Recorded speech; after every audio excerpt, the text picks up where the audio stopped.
La création du lycée, c'est le geste fondateur de notre éducation nationale.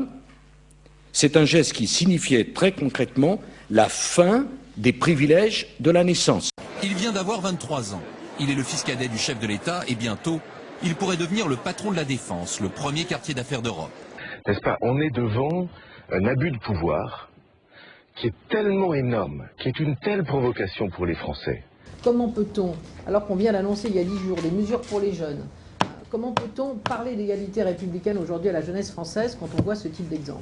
Je pense d'abord que la gauche a vraiment pas grand-chose à dire pour qu'elle enchaîne les polémiques avec une aussi grande rapidité. Celle-là finira comme les autres. Je dirais aux socialistes, ils oublient M. Huchon qui a été condamné parce qu'il avait embauché sa femme. Ce n'est pas son fils de façon illégale. Ils oublient Mme Aubry qui n'aurait sans doute pas fait la carrière qu'elle a fait si elle n'avait pas été la fille de Jacques Delors. Vous voyez? On ne peut pas comparer Marine Le Pen ou Mme Aubry à M. Sarkozy. Moi, à 23 ans, vous voyez, à l'âge de M. Sarkozy, j'étais bac+6 et j'étais avocat. Bon. Vous savez, les attaques et les critiques, elles font partie du jeu politique.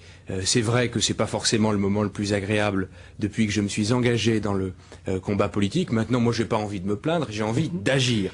C'est quand même bizarre qu'on s'oppose à quelqu'un de jeune. Jusqu'à maintenant, on fait du johnisme partout. Là, vous avez l'occasion. Il a une tête sympathique. Il est très gentil, je peux vous le dire, dans les contacts avec les gens. Ce qui compte en France pour réussir, ce n'est plus d'être bien né. Pour réussir, c'est travailler dur et avoir fait la preuve par ses études, par son travail, de sa valeur. Mais écoutez, il a 23 ans, il est bac+1. On est dans une situation internationale très difficile, je pense notamment à l'Iran, et voilà que notre opposition fait de l'affaire Mitterrand ou de l'affaire Sarkozy, le fils, un grand débat national. L'histoire a même suscité l'intérêt des Chinois. Les ambitions du fils du président ont fait l'objet d'un reportage sur la télévision officielle. Le correspondant du journal britannique Times va plus loin.